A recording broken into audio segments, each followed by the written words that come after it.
This is the War Machine, Andro Perseus, and you are watching Loudmouth Presents Off the Top Rope. All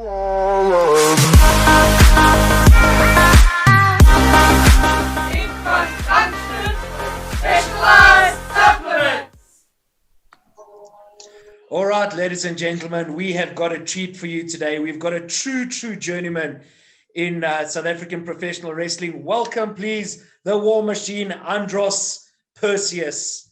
Andros, how are you doing, my man? I've got to correct you there. You're the only one that calls me Andros. And I don't know if it's on purpose. Well, it said when we did promotion for Wrestle, when we did promotion for Wrestle Monster 3, it said the Andros Perseus. You know, so if people are calling you Andre Perseus or things like that, it's because they can't read. No, I know that. But it's Andro Perseus without the S. Oh, okay. All right.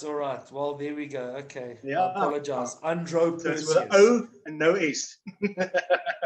Well, there we go. Where did the S go? Was it just disappeared with my list. With my list, so it's gone. Hey, Palazzo better not hear you do that. Hey. He gets a bit touchy about his list. So you've worked for quite a few companies across South Africa. XWE, you started XWE and AWA, and you've worked for Champions Pro Wrestling as well. You did the Slam Force thing. Is there something that's left for you, the promotion that you want to work with in South Africa? Because you've pretty much done it all. Yeah, I don't know if I've done it all. I started with XWE for a couple of years and I left. Joined Sean Kuhn, AWA. Wrestled there for a couple of years, still affiliated with him. Obviously, with the Slam Force of about a year and a half ago, I had contracts that I signed, so I couldn't really wrestle for them. But yeah, no, I'm still affiliated with AWA, and yeah, we're just waiting for everything to open up so that we can start again. So once that gets going, I'll go back to, we'll go back to training and see what happens. And yeah, and I've been with Champions Pro Wrestling also, so it's been a couple of good journeys and good times. Yeah, with the good times though, unfortunately, you do come. It does come a bit of the rough stuff as well.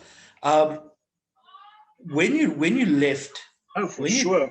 When you left XWE, I know that the guys there weren't exactly the easiest guys to work with. Was it a mutual thing, or was it something where it's a clash of personalities?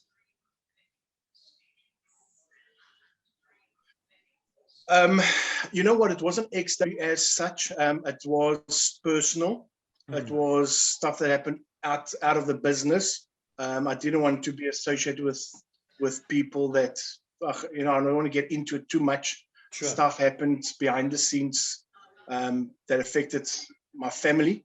So, I'm not going to stand for stuff like that. So I left. It wasn't a sour note, but on my own terms. Right.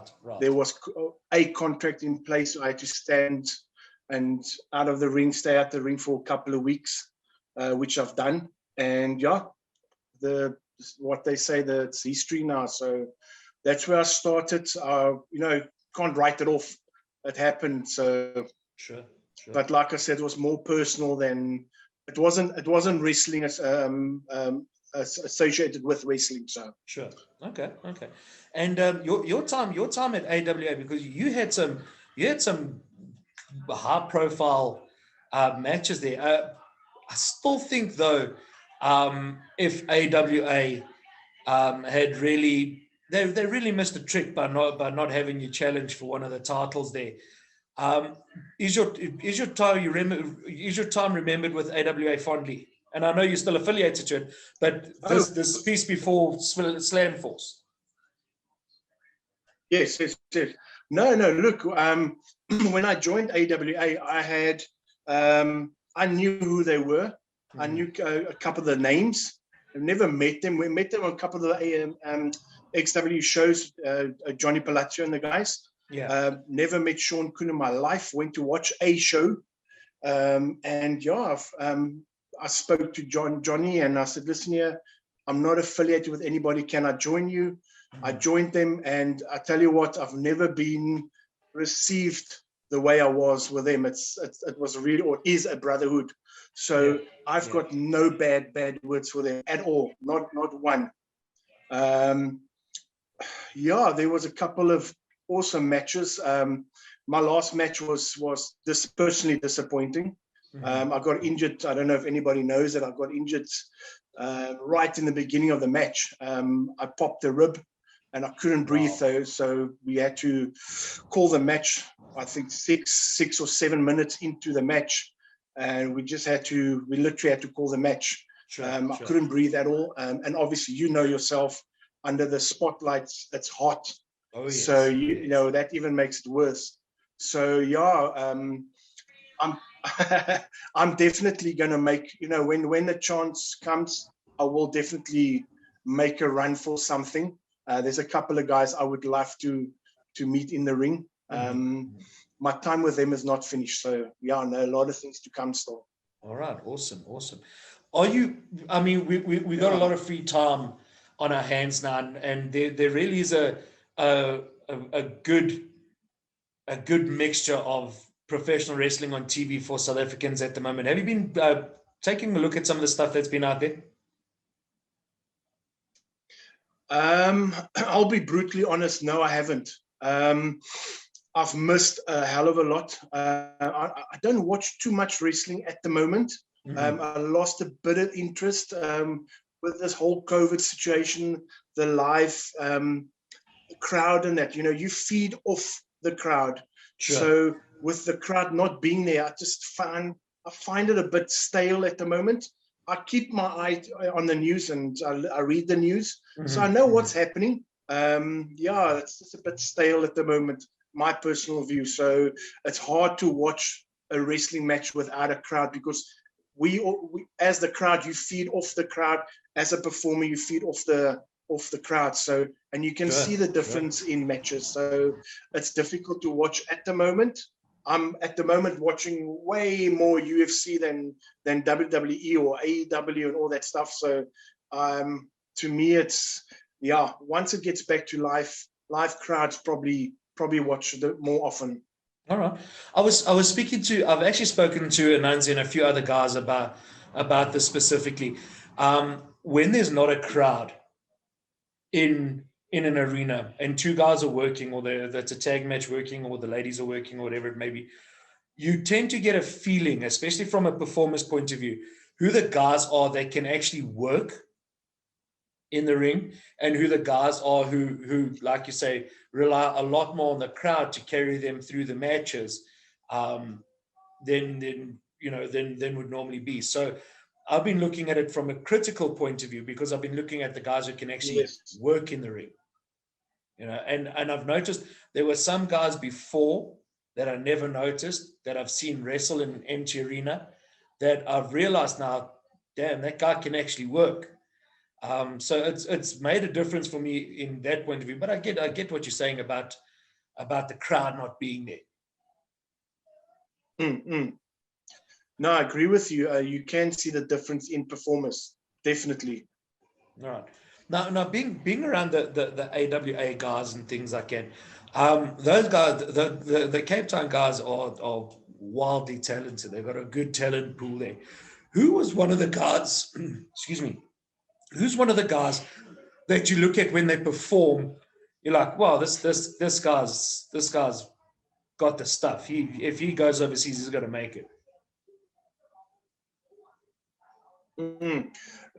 There's a couple of guys. The obvious, Johnny Palazzo, Mike Zander. Mike Zander's been overseas already, so he's wrestled for I think Teddy's company. I'm not 100% sure. But definitely Johnny. I mean, there's a lot of youngsters that give them another 5 years and they will definitely make their own mark. But if I have to just say one or two guys, definitely Johnny and Mike Zander. Okay.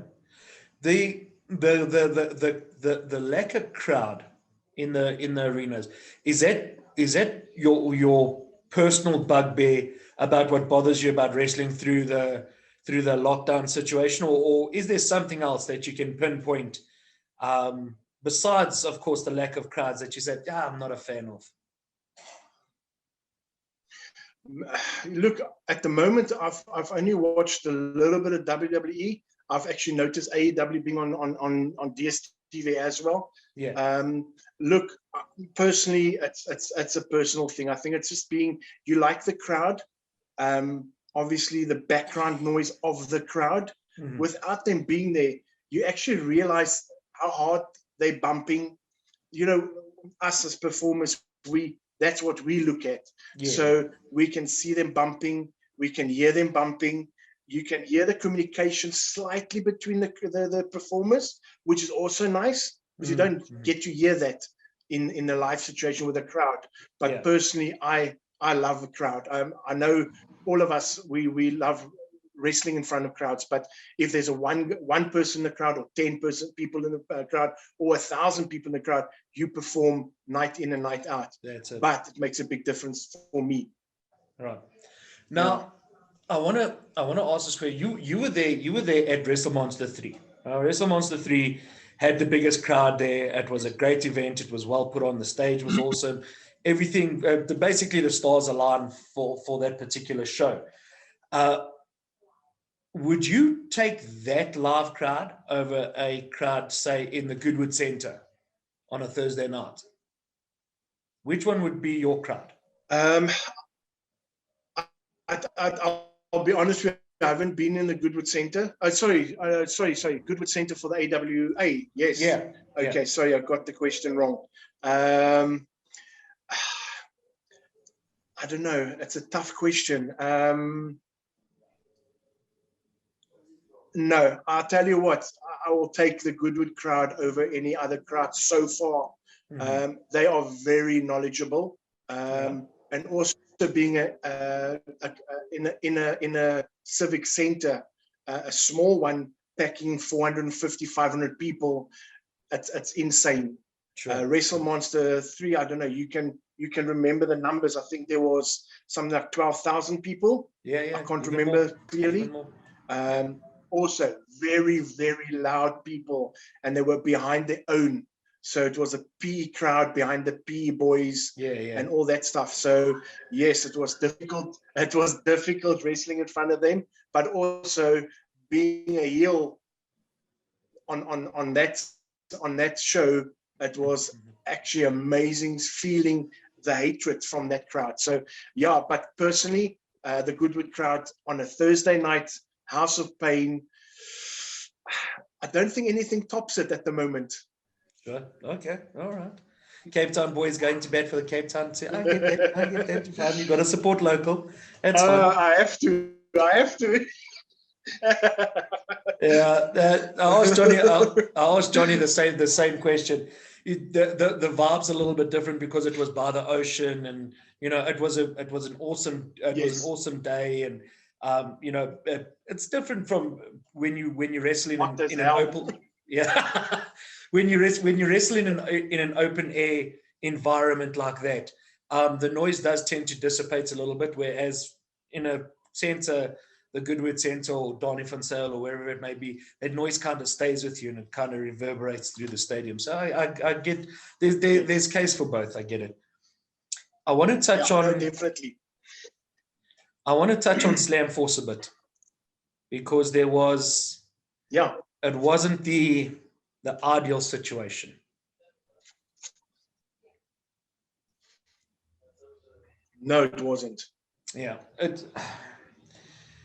Can you give us a bit of background in terms of how you got involved with it and a bit of the aftermath there? Because there's a lot of things there's a few things that went right, but there's a lot more things that went wrong. Yeah, no, I agree with you. I was contacted by Slamforce, all through social media, on my personal wrestling page. A lot of communication, a lot of back and forth messaging.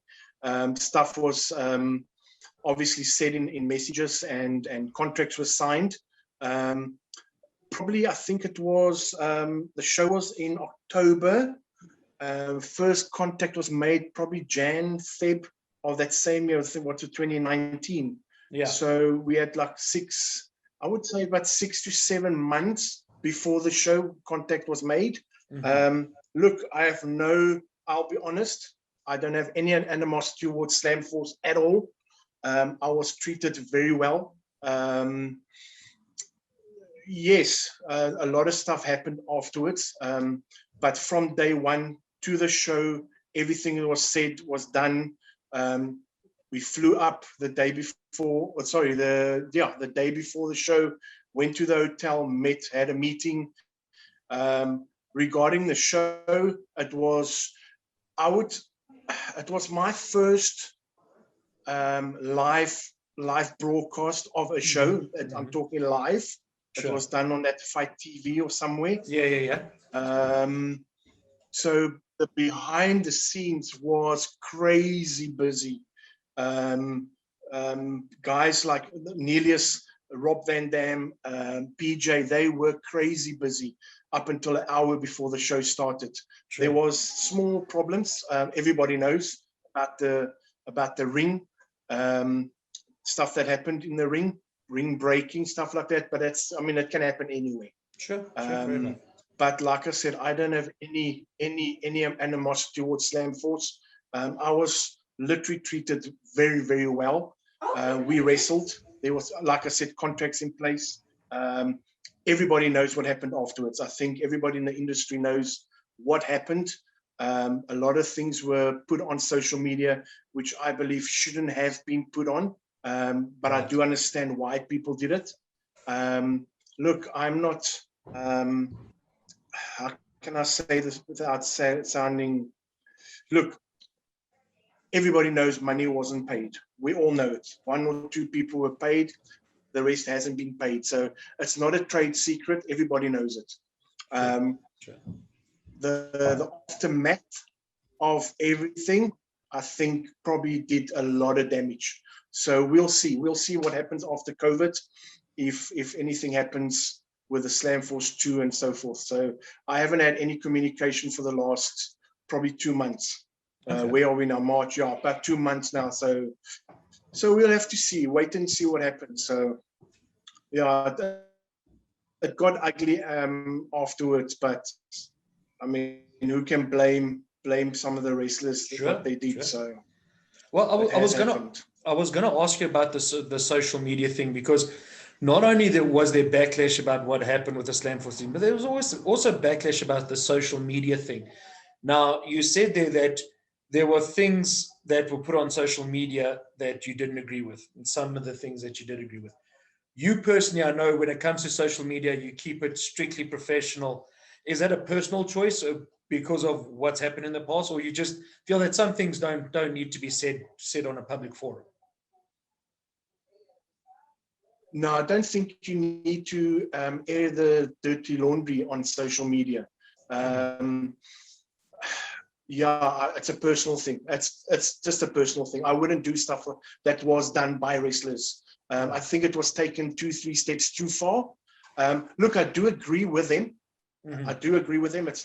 And I've always said it. And I've said it to the guys that posted stuff. I said it to them in messages. So, but yeah, it's a personal thing. I wouldn't air dirty laundry. It's I don't know. It's just my personal view. Right. Now, I'm going to ask you a really tough question now. There's 5 guys. Yes. That you could choose for a Survivor Slam team. Okay.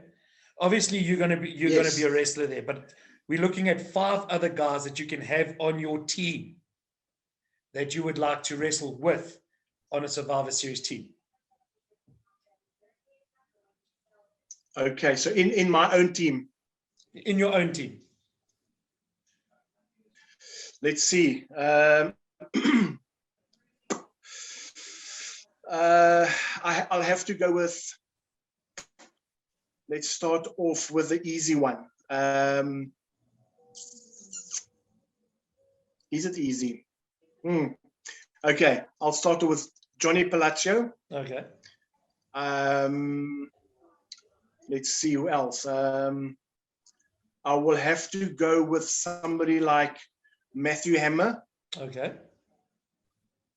Okay. Then I will have to take. I don't really want to take him, but I think when you need him in a. I think let's leave the one for last. I will take Nightmare. Okay. That's 3. 4. I will take. I'm excluding you, by the way. Oh, fair if enough. you don't mind. Fair enough. Okay. Let's take. I'll have to take Exterminator. Okay. Then I will have to take my last one, and that's why I said I don't really want to put him in my team, but I think it will is Dirty Angel 2. Okay. But I'll have to put him on a leash because I would actually like to take him out myself. So that might have to put him in a muzzle. Yes. So that's a pretty good team. Right. Now you got to choose 5 wrestlers. They can be local, they can be international. Doesn't matter what time period, doesn't matter what company they work for. The 5 guys that you would have standing on the opposite side of the ring. Ooh, that's difficult. Yeah, well, On the other side, okay, let's see. It's not called uncensored, uncut, and raw for nothing. Okay, I wish it was on my side. Let's go Ultimate Warrior. Okay. He's my favorite. Mm-hmm. I have to go with Undertaker. There's no other choice. I tell you who I will have on the other side. I'll take Shane McMahon. I'll throw a wild card in there. Okay, you're going to have to Shane explain McMahon. that one. You're going to have to explain Okay. Shane. Okay. Let's go a little bit further in history.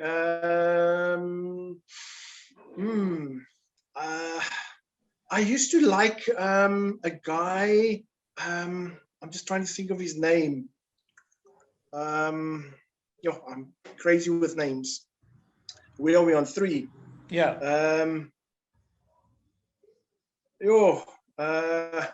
Let's go Mankind. Okay. And number 5, I would go Finn Balor. Okay. I think that's probably my top 5 wrestlers I like. Sure. Apart from the Goldbergs and Triple H and Shawn Michaels, but I would go for those 5. All right. Okay, we're going to take a step back now because I want to figure out the Shane McMahon thing. You're going to have to elaborate on that one.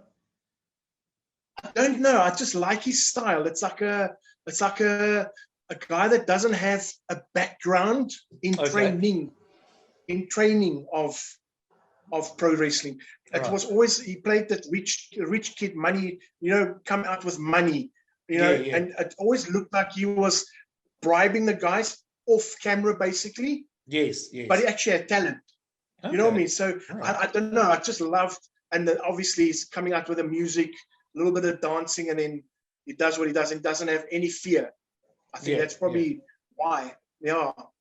Okay. All right. That's interesting. You make some fair points there. I noticed on your social media and Facebook and Instagram and things like that, you don't cut a lot of promos. Now, obviously, your character doesn't lend the fact that you're not there to cut a promo. You are there to be the intimidation factor. You don't really need to cut promos. Neither does Brock Lesnar or Bobby or whatever it may be. But is there a promo that you've heard that resonated with you that when they cut that promo, you're like, yeah, okay, I'm automatically invested in that guy because of the words that are coming out of his mouth, not necessarily his talent, but definitely the promo. Yeah, look, I'm not a promo guy. I'm probably going to shoot myself in the foot by saying this. Anybody that watched WrestleMonster 3 knows that I put my hand up my ass and started. It, and you'll know what I'm talking about. It wasn't that So- bad, man. Yeah, I get ripped off daily, or not daily, probably weekly by my wife about that. So she says, yeah, don't talk, just don't talk on camera. So yeah, if I listen to, look, The Rock was awesome. Steve Cole, or what's his name, Steve Austin was brilliant. Yeah. you see, Not a Undertaker, name guy. when Not a name Undertaker guy.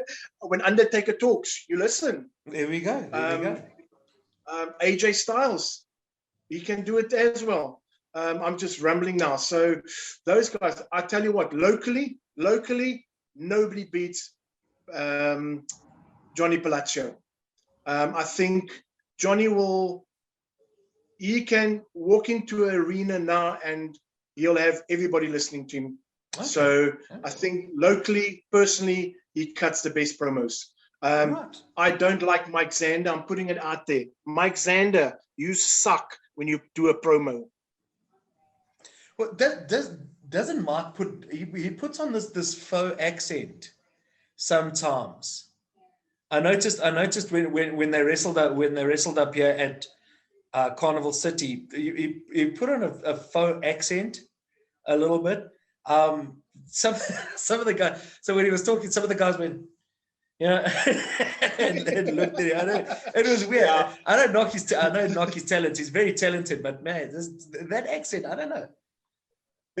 By the way, I'm actually joking about Mike Zander, but I will kick his ass.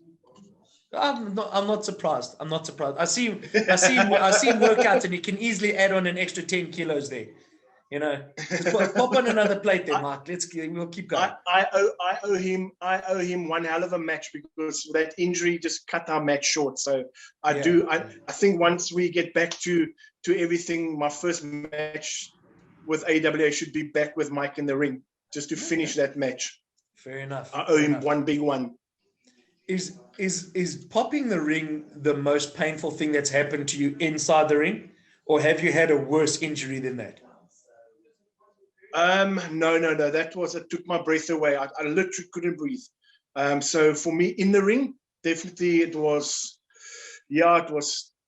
probably a 9 out of 10 pain. So for about an hour and a half afterwards. So it was hectic. Yeah, I actually couldn't. My ribs were still sore for about 2 weeks afterwards. Right. Okay.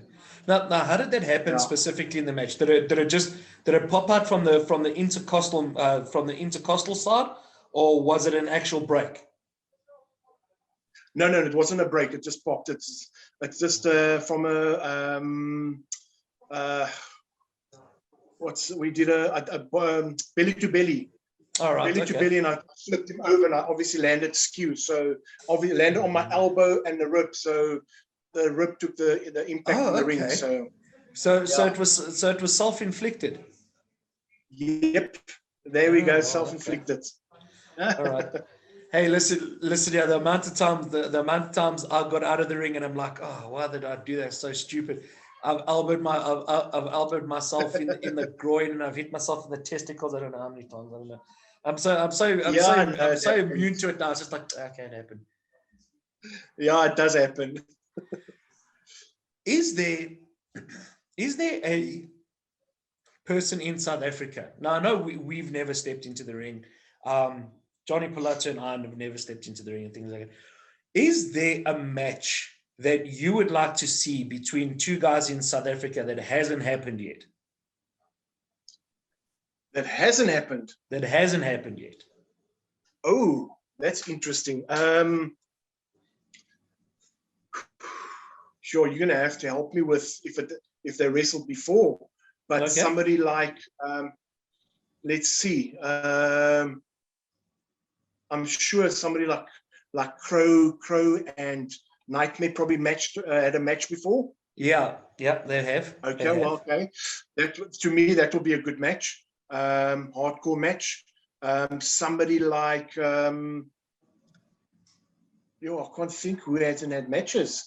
Well, who will be a good match? I know I'm calling his name. I probably think I love the guy. Johnny Palazzo and Matthew Hammer. I Oh, think that will could be a good very one. That could be interesting. a veteran and a newbie. Yeah. No, I got you. I got you. Definitely, I got you. definitely. I can't think of guys that haven't had a match before. What's that other guy that wrestles with Matthew? Oh, Alicio. Alicio. Yeah, Alicio yeah. will be an awesome match with anybody that he hasn't wrestled yet. Oh, man, Alicio and Mike Zander. I think that will that'll be a good match. Yeah. Powerhouse, top flyer or a flyer. That will be a good match. Well, you Definitely, see, I would say the two of us will be a good match. I yeah, think. absolutely. Mark Zander, I want to speak to him. I'm actually going to message him now, and we'll get a rebuttal for this. He's got a great drop kick, man. He's got an absolutely great drop kick. I wonder if that's if I haven't seen him wrestle live. I've seen a few clips and things like that, and I've always admired his drop kick. Is that something that he's always had, or is it something that he developed overseas and has just got better since he's been back? Look, I tell you what, a lot of our training does take place in the ring, so it's a lot of practice. Yeah. But he's very athletic.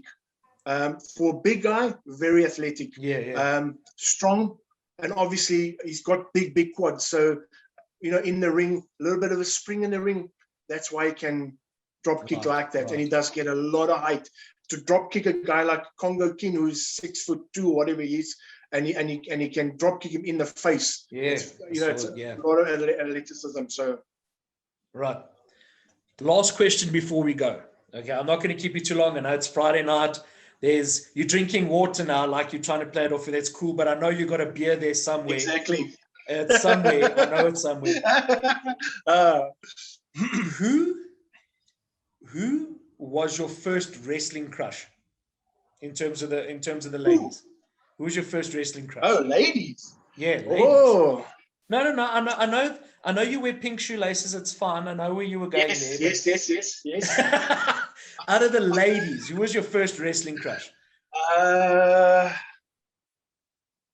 used to like. There was a girl in TNA. I won't even be able to tell you what her name is. I'm making a fool of myself now. I don't know what her name is, but there was a girl there. Obviously, I had the opportunity to meet Celeste at Slamforce. Yeah. Absolutely amazing wrestler. Katie Forbes, the two of them. But I can't remember who the first.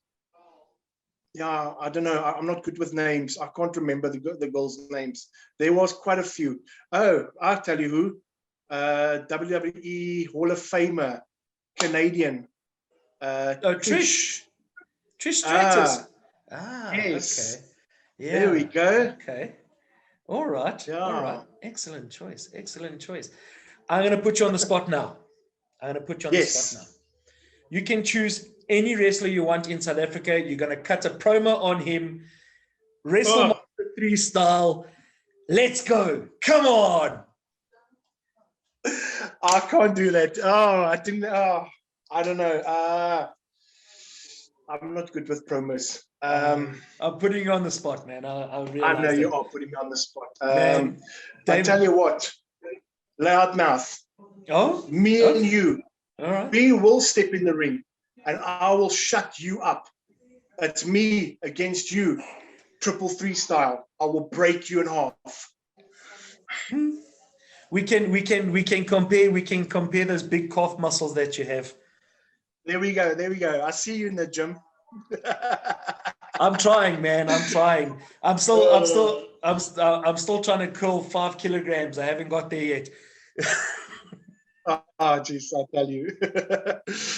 Man, Andro, listen, young man, I'm going to call it. I understand it's a Friday night. You've got other things to do, so I appreciate your time. Thank you, man. We are going to meet up soon. This Corona thing can't last forever, man. We've got big plans. It's going to happen. We're going to get into the ring. If we're not up on opposite sides of the ring, at least we're going to be on the same side of the ring. So I look forward to when we're able to do that.